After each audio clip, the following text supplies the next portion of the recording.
Uh,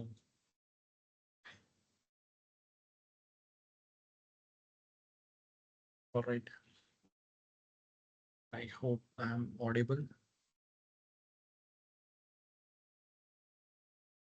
I'll be starting the session. Okay. Others can join in. So, welcome to the week 10 live session on semiconductor devices and circuits. This is course NPTEL NOC24 EE-143, taught by instructor Professor Sanjeev Sambandan from IC Bangalore. And I'm the TA for this session. The schedule for these sessions is every Sunday 5 p.m. to 7 p.m. as usual. You can reach out to me via email or the website. Now let me go quickly through the guidelines. In case you have any query, you may either raise your hand or just ask in the chat window. I'll try to answer them. And please ensure that your microphones are muted, especially when you don't intend to speak. I appreciate your cooperation in making this session an interactive one, as was the case in the previous session. Also, please keep pen and paper handy along with scientific calculator, because they will come in handy when we solve problems. The session recording link and the lecture notes will be shared by the NPTEL course team in the due course of the time. Now, coming to the prerequisites of this session, they include the last week's lectures that covered the following topics: uh, the trap charge, the body bias, the scaling of the MOSFETs, leakage currents in MOSFETs, uh, MOSFET characterization, the parameter extraction, the trap charge, the contact resistance. These were some of the topics that were taught in the last week's lectures, and uh, I'm assuming you would have gone through all of them, and I'll also assume that you have already attempted the assignment 10 before tuning into this session. So this, sorry. So a brief recap of these topics. Uh, since there is no one in the meeting right now, I'll just assume that no one has any doubt. So I guess we can move on to the first problem. So the first problem is following for an N-channel silicon MOSFET, right? With 10 nanometer gate oxide thickness, the substrate sensitivity is found to be 50 millivolt per volt at substrate voltage VBS. Modulus of that is equal to 2 volt, where this VT is the threshold voltage of the MOSFET. We'll assume that this modulus of VBS is greater than 2 phi B, where this Q phi B is your bulk potential, right? I mean, phi B is the bulk potential, and Q phi B will be the separation between the Fermi energy level and the intrinsic level in the bulk. So given parameters are Q, which is equal to 1.6 into 10 to the power minus 19 coulomb. Vacuum permittivity epsilon naught is 8.85 into 10 to the power minus 12 farad per meter, and this would be 10 to the power minus 14 farad per centimeter, right?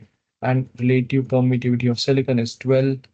I mean, we can take that as 12 for this question, and relative permittivity of the oxide can be taken as 4 in this question.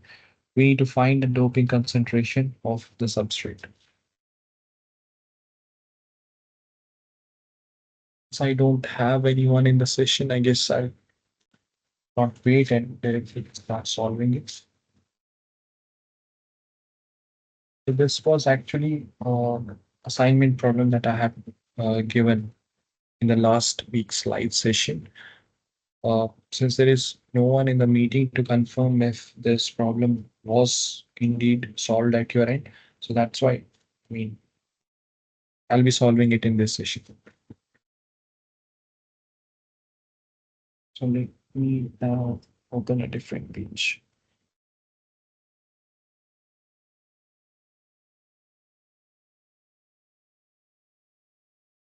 So you have following, right? You have VTH that is equal to your VTH naught plus your gamma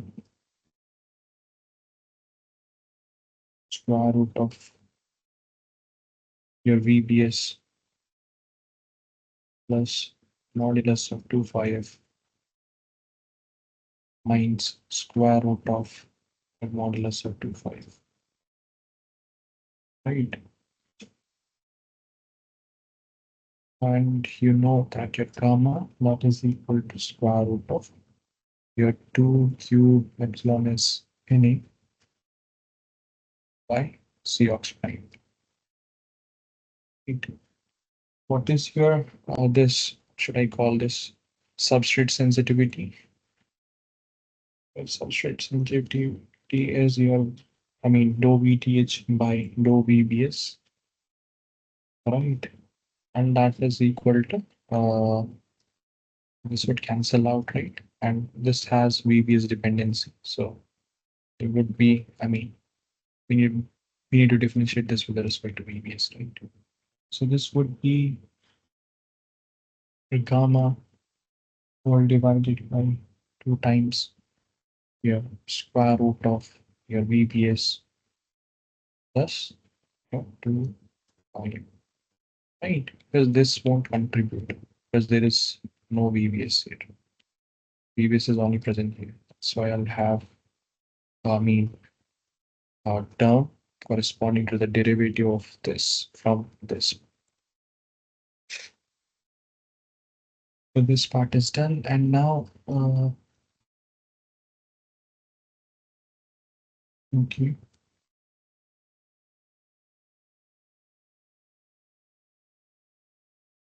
Now it was given that we can assume my modulus of VBS is much greater than 2 phi, right? So this what you're seeing right here is phi f is bulk potential. In the question it was notation that was used was phi b. I've used phi f, so it's the same thing. Okay. So now this would be gamma all divided by 2 times your square root of VBS, right?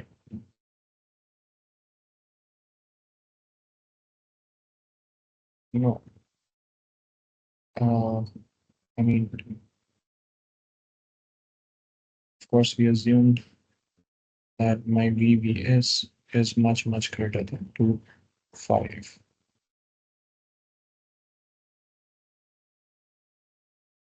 So this part is done. And what's left is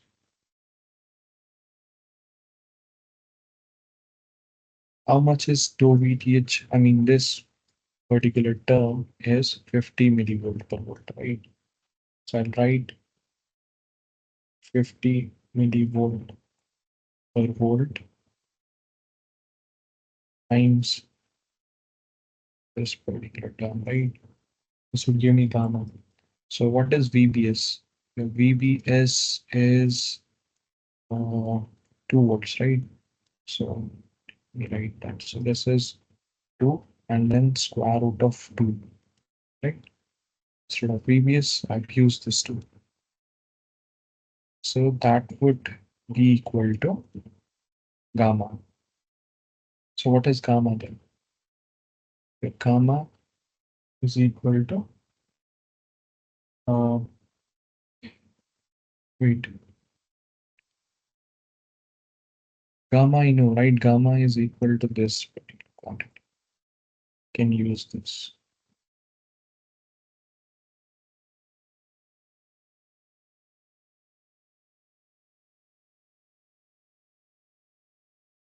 Gamma is equal to this particular quantity, and then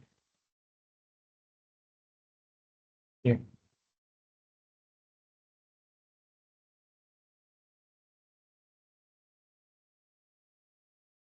Now I know this, right? I know I square both sides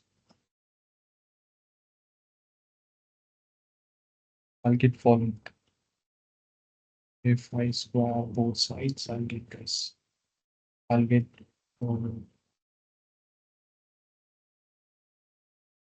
wait, let me first simplify this. We'll take the square later.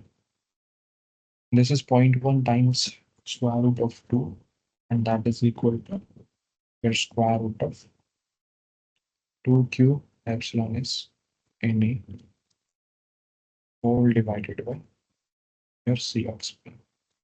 Okay, now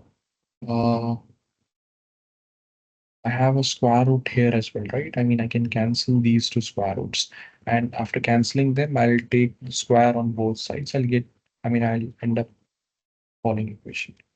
I have this 10 to the power minus 2.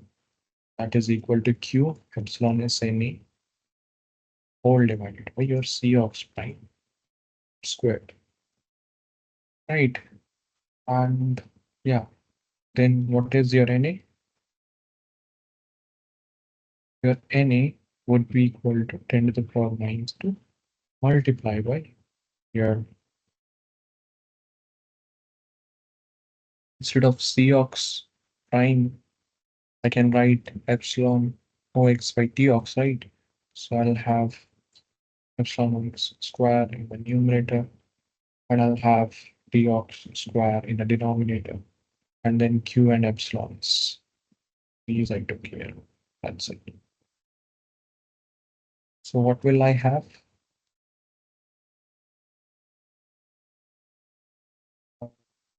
I mean, if you plug in the values, you may, refer to this particular set of parameters.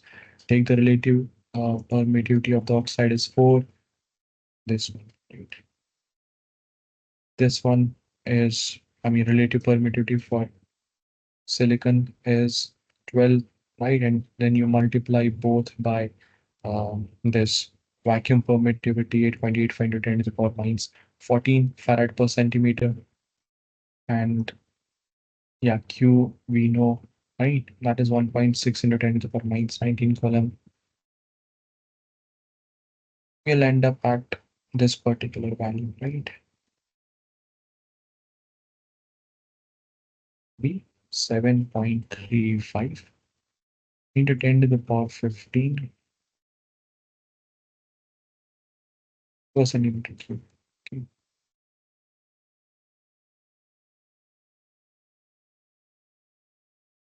This is your Na.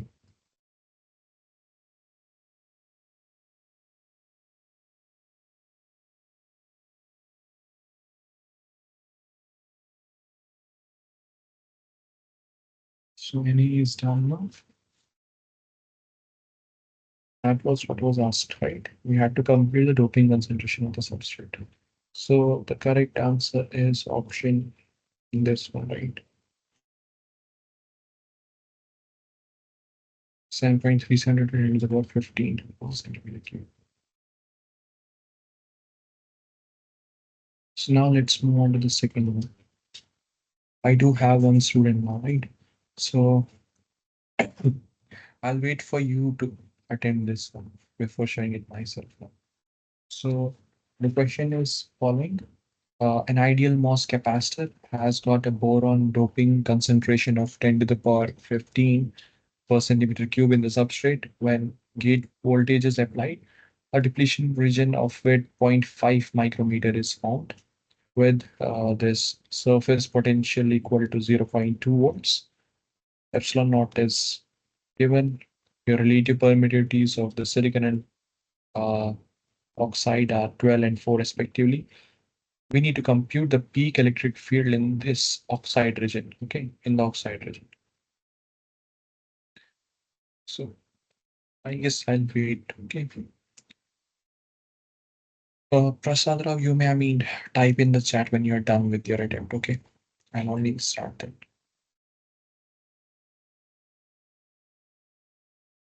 I'll be waiting.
Okay, I guess that was sufficient time.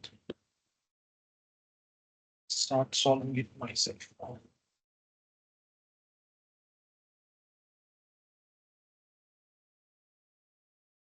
Okay,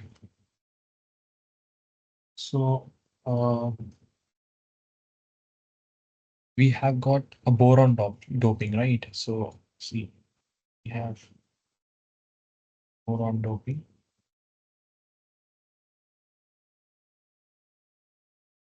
So I can say that we therefore have a p-type substrate, right?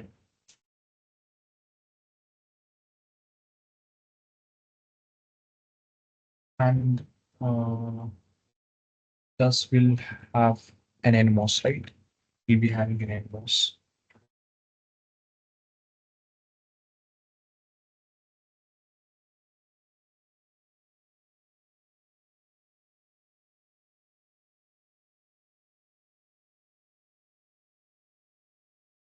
Now, your d by dx, where E is your electric field, that is minus QNA by epsilon s, right? We all know that. And therefore, we can write the expression for the electric field as minus QNA by epsilon s. I mean, integrating it from this, should I say, from xt to some random x, that would be x minus xt, right? So this is the expression for the electric field as a function of the position. Now, what is Emax? The maximum electric field would be when this x is 0, right? Near this, I mean, it would be when x is 0, right? So Emax would be equal to QNA by epsilon s for xt, right? And therefore, uh, wait, also from this, we can write uh, psi of x, right? The potential, uh, the expression for that as QNA by epsilon s, your x squared by 2 minus xt, right? I mean, if we integrate this twice, we'll end up at this. Then, uh, then we can do following, right? What is psi s? The surface potential. Your psi s would be Q and A by epsilon s times your xd squared by 2, right? And yeah, this will be the expression for the size. And then um, I can as size. I mean, see, I recognize that this maximum electric field is Q and A xt by epsilon s. So if I take this as T max, then I'll end up with this expression. This would be maximum electric field times your xt by 2, right?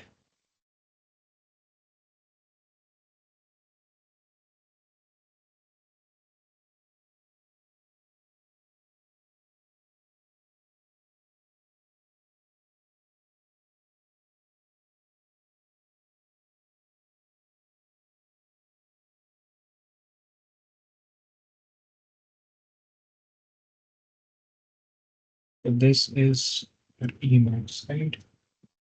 This is Ex. This is your X.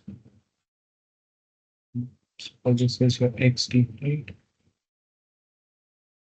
And this would be your Emax.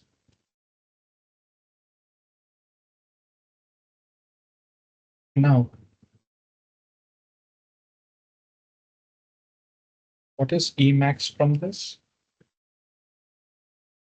The Emax,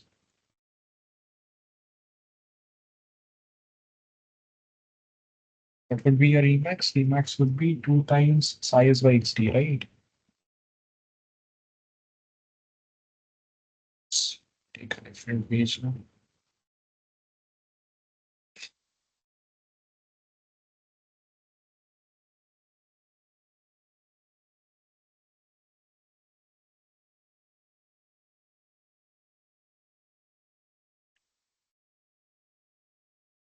Emax would be equal to your 2 times size by XD, right?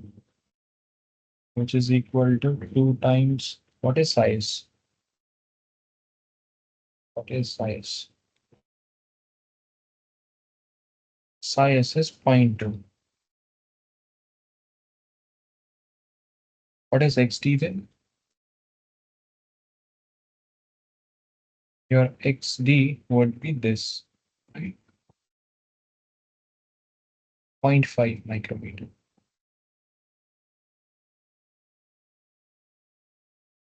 0.5. I mean, uh, I'll incorporate this micro in the units.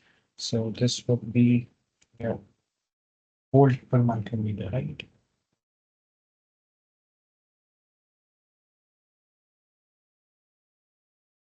So this E max would be equal to here 4 by 5 volt per micrometer.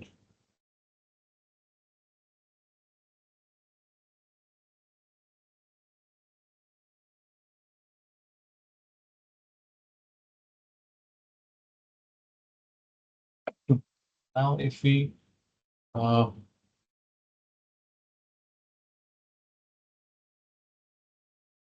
uh, the following boundary condition needs to be satisfied, right?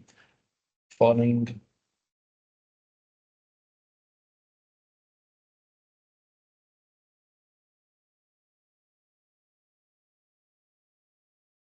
reason why I'm not stopping here is this would be the maximum electric field in the semiconductor region, right? But sorry, but I'm interested in the peak electric field in the oxide region. That's why I'll use this relation, right? First, let me complete the sentence. The following boundary condition needs to be satisfied.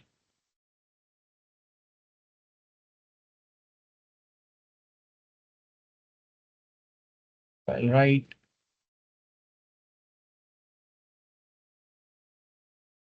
epsilon s field s that is equal to epsilon ox this ox, right? So what is this then? This is 12 times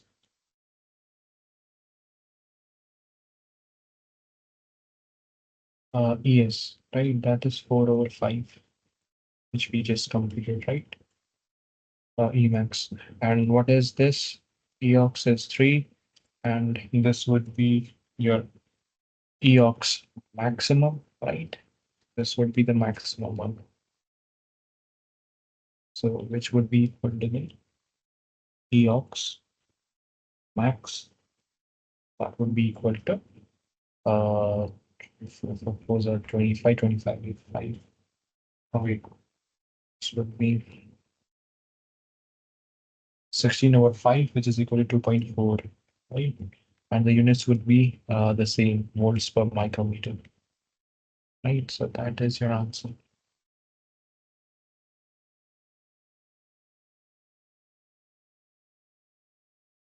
Reason why this will be max is because, I mean, I'm taking the value corresponding to the maximum peak electric field in semiconductor. That's why this would correspond to the maximum value.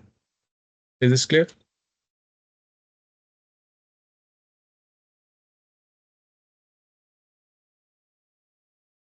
And I hope so. Okay, I'm done with this second question, and now we'll move on to the third problem, right? In MOSFET devices, the N-channel type is better than P-channel type in which of the following aspects? So this one is a theoretical question, which I'll assume that should be able to answer, right? Although there is only one student in the meeting.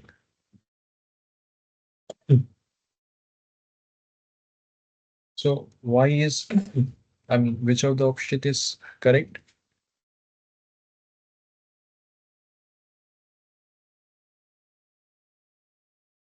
The N-channel type is better than P-channel type in which of the following aspects?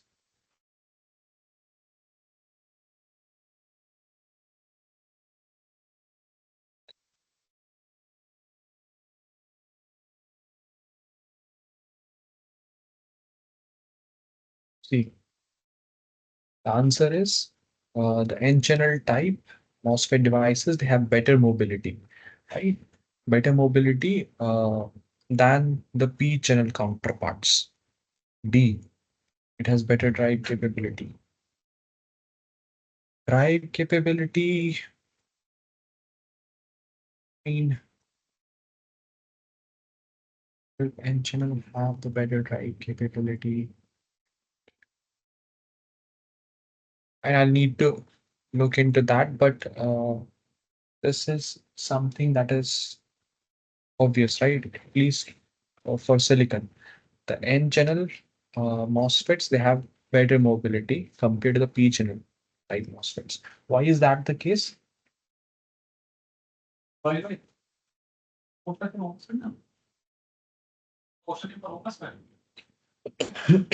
The reason for this is that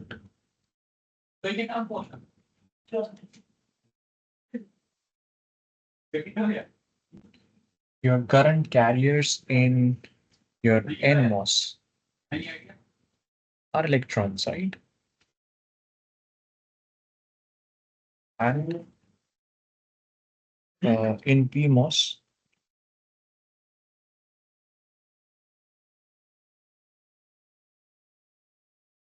they are holes, right?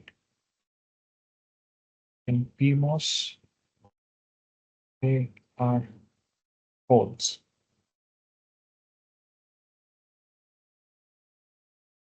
So, I mean, your electrons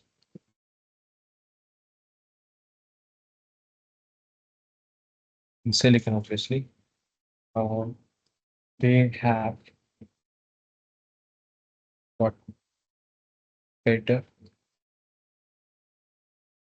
mobility than holes.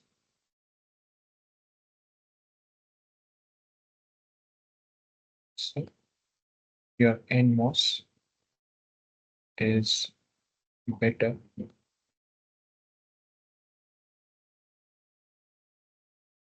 than PMOS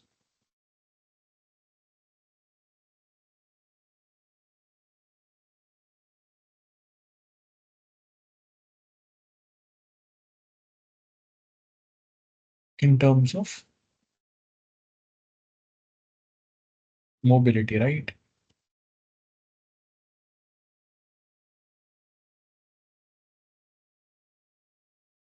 So that finishes the third one. We'll move on to the fourth one now. To reduce the parasitic effects like Dibble due to the scaling, uh, what is the best way that we have?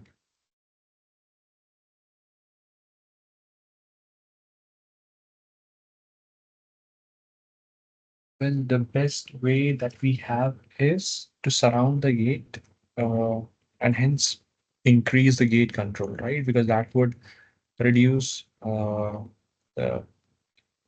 Dibble, right? The short channel effects, right? That would reduce the short channel effects. So the correct answer is A, and the reason is obvious, right? So because the more that you'll have, more key control you have, the lesser will be the impact of short channel effects, like in general, and double is one of them. So what about the fifth one now? The question number 5. In question number 5, it is, said that to assume this subthreshold current of a MOSFET in amperes, assume it's given by this expression ID is 10 to the power minus 15 exponential of your VGS by 1.9 times VT over the range 0 to 1 volt or VG, right? And where this factor 1.9 takes into account the effect of interface states, right? Assume that the value of thermal voltage VT is 25.9 millivolt. Assume that 10 to the power 6 identical transistors on a chip are all biased at the same VGS and at VDD equal to 5 volts. You need to calculate the subthreshold current in the MOSFET device at VGS equal to 0.6 volts and to that of the subthreshold current at VGS equal to 0.4 volts. So the expression is given. All you need to do is let me take the ratio corresponding to the two different gate voltages. Right, please attend this one.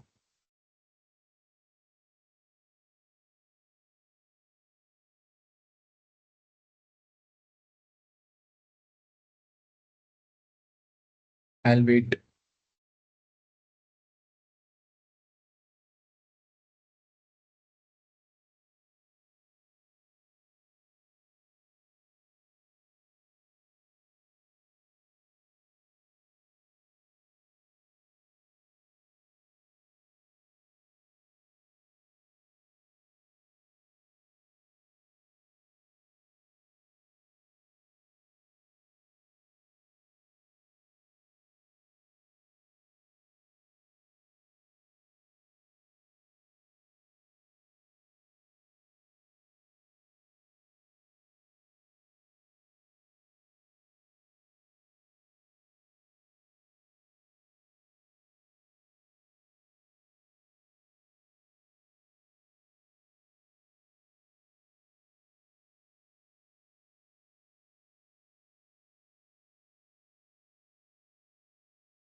All right.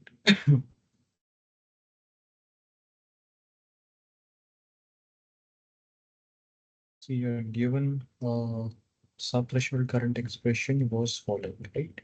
Your ID was 10 to the power minus 15 exponential of your VGS whole divided by 1.9 times your VT, right? Now,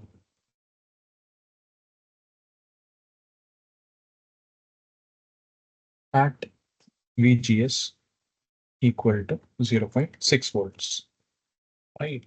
At that VGS, your ID was 10 to the power minus 15 exponential of your 0.6 whole divided by 1.9 times your, this is, your VT is 26 millivolts, right?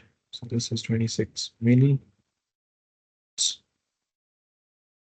Similarly, at your VGS equal to, what is the other value? 0.4, right? This we wrote, this will write.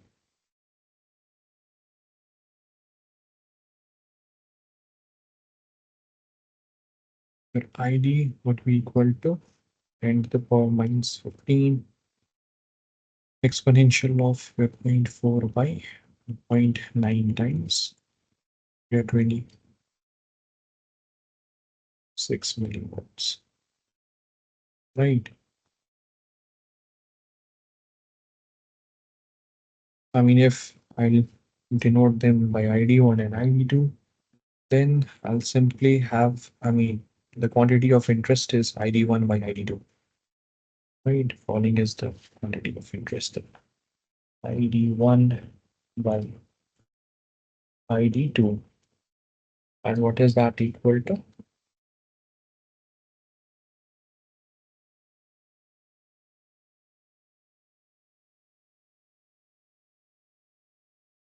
10 power minus 15, your exponential, your 0.6 whole divided by 1.9 times 26 millivolt, right?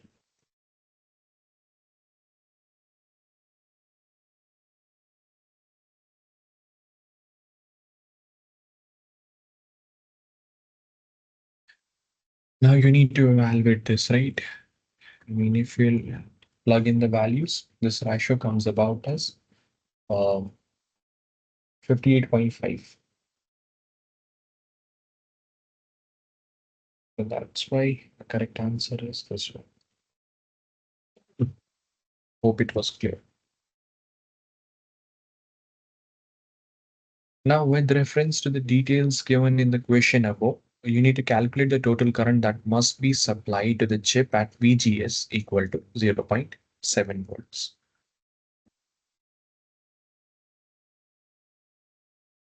So how shall we proceed on this one? Well,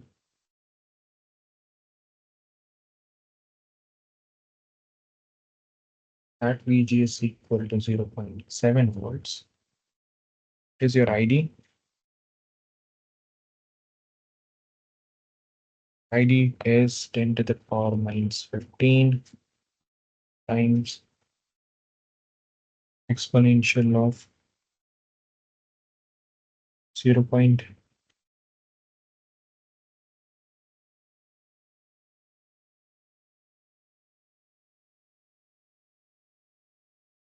0.7 whole divided by 1.9 into your 26 millivolt. Right, this is your ID at VGS equal to 0.7 volts. What is your I total?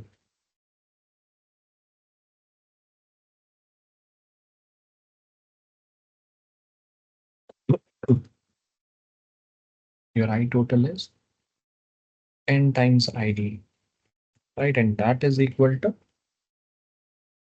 10 power 6 times your 10 to the power minus 15 times your exponential of your zero point 0.7 whole divided by 1.9 into 26 millivolts, right?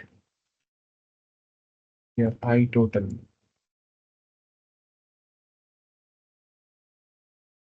is 1.5 milliampere.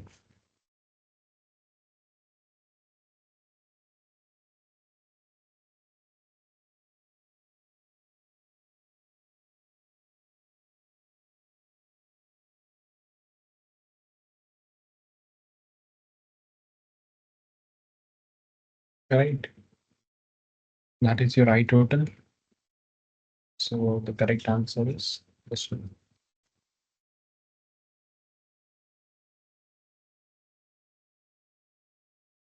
Now the seventh one.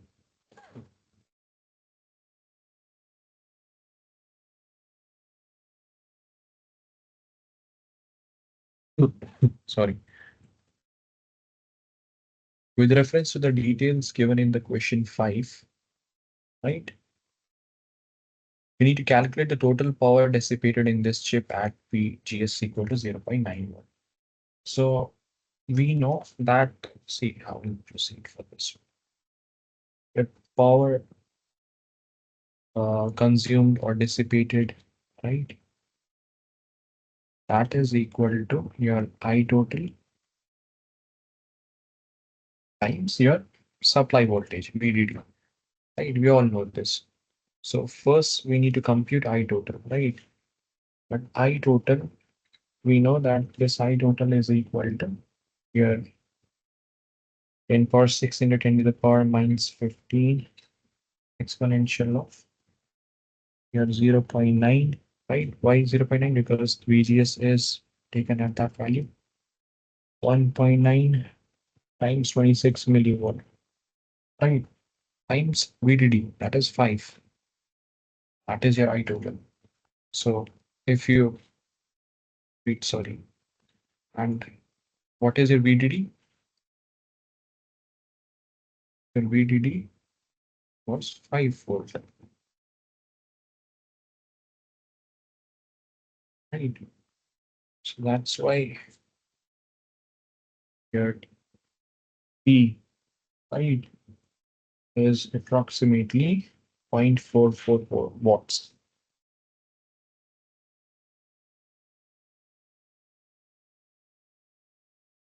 Right, that's it.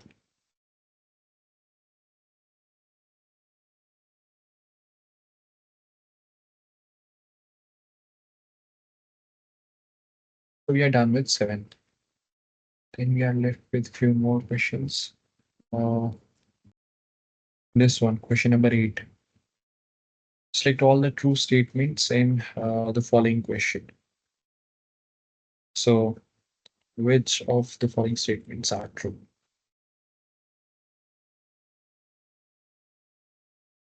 Firstly, what is the impact of the channel length scaling on a threshold voltage? Does the threshold voltage decrease when channel length of the MOSFET is reduced? Yes, right. So option A is correct. What about the second one? Second option is concerned with the impact of the channel width on the threshold voltage, right? The width scaling on the threshold voltage. So this is also true, right? There is an inverse relation. When the channel width is reduced, the threshold voltage increases. I'm sure you would have gone through such scalings in the last week's lectures. So the B is also correct. What about C now?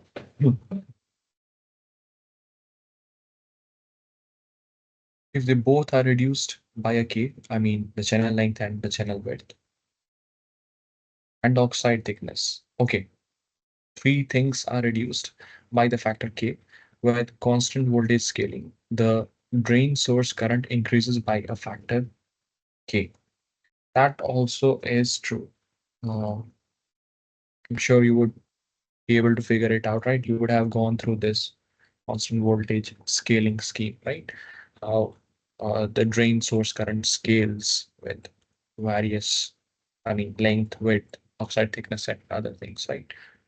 So first three options are correct. What about the last one? If channel length and channel width and the oxide thickness, they are reduced by a factor K, with the constant field scaling, the drain source current decreases by a factor of K square. No, it increases by a factor of K, right? C is correct and D is wrong.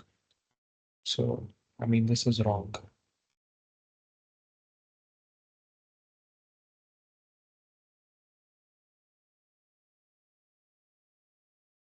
What about this question now?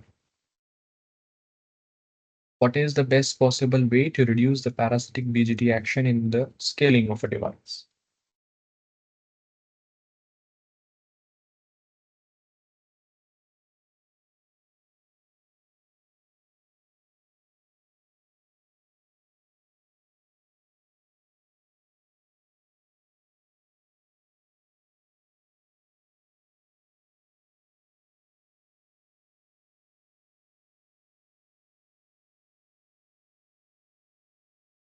So should we increase the doping of the source and drain area? Should we decrease the doping of the source and drain area? Should we increase the doping in the bulk semiconductor or should we decrease the doping in the bulk semiconductor? The correct answer is C, right? We should increase the doping in the bulk semiconductor, Na. When we increase Na, the, I mean, parasitic BGT action would be reduced in the best possible way in scaling of the device. What about 10th now? NMOS transistor has following parameters. Your channel length is 2 micrometer. The channel width is 10 micrometer. The oxide thickness is 25 nanometer. Na is 5 into 10 to the power 15 per centimeter cube. The applied voltage is equal to 3 volts, right? If the device is to be scaled using the constant field scaling with a scaling factor K equal to 2.5, the channel length and the channel width of the scaled device would be what, right? See, it is given that your L is 2 micrometer. Your W is 10 micrometer, right? These things are given.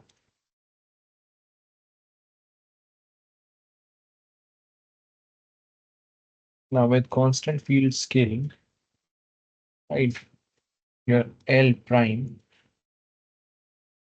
would be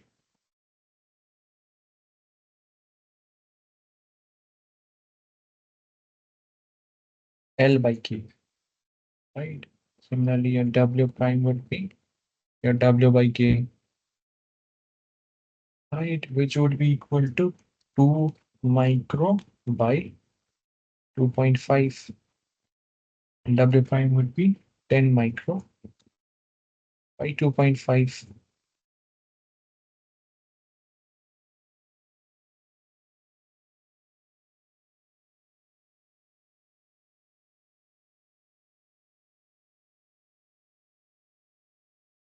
This is equal to 0.8 micrometer, and this is equal to 4 micrometer.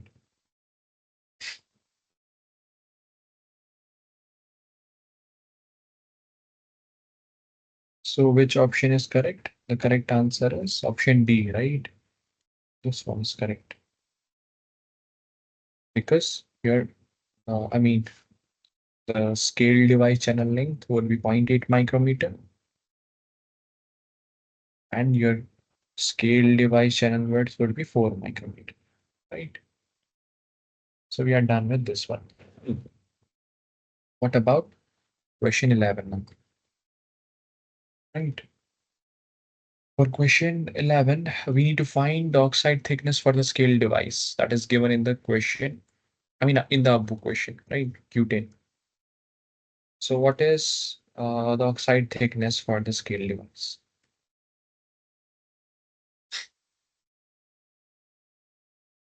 See, your oxide thickness, right, scales as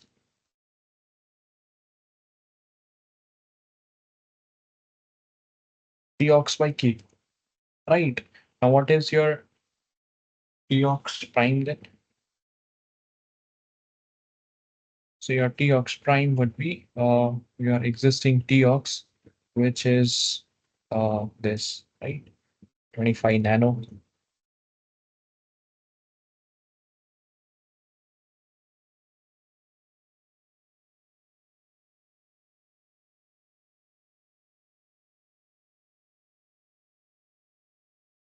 Whole divided by your K. K is your 2.5, right? K is 2.5.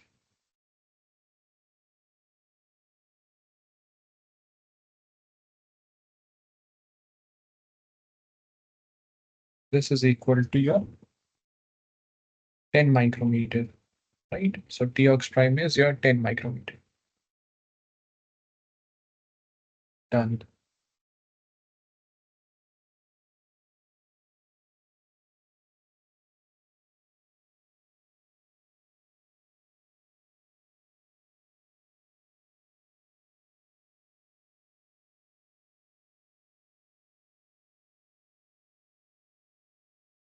Done. Right, what about the 12th one then? Uh, select all the statements which are true, right? So uh, the interface states affect the subthreshold swing of a MOSFET due to the presence of an additional capacitances, right? So they do affect, right? The interface states do affect the subthreshold swing of a MOSFET, right? Uh, owing to the presence of additional capacitors. So this one is indeed correct.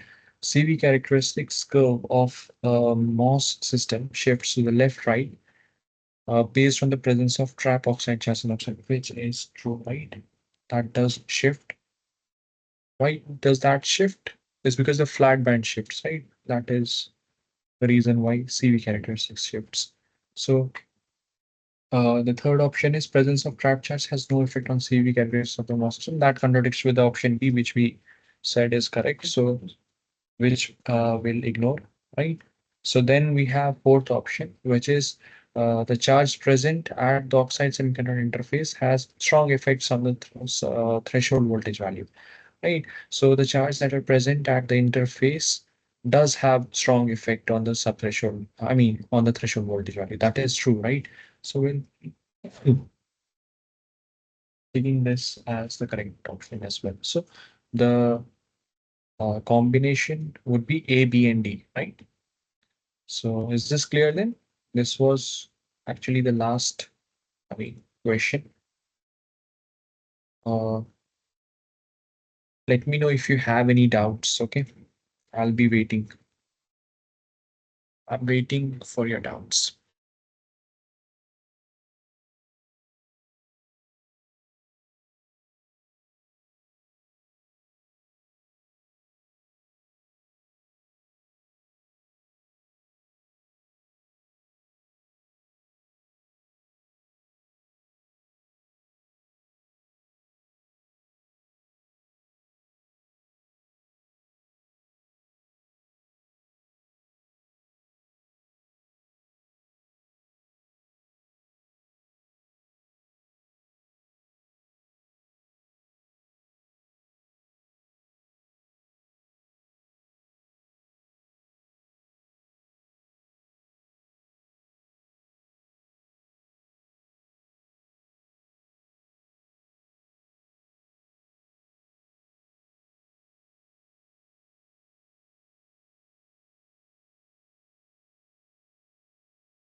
Okay, so I mean, in the chat, Prasad Rao wrote that no doubts. So I guess then we are good to go if we don't have any doubts and there is no one else in the meeting. I mean, others can let me know the doubts via comments or, I mean, mail queries. By the way, in the last session, there was one student who had mailed a question, right? In fact, he had uh, Sandeep, right? Sandeep had a question, and the answer to that question was is provided in the week 9 live session video description, right? You can check out the description. There is a PDF, I mean, link to the PDF, and his doubt was addressed. Hopefully, he was satisfied.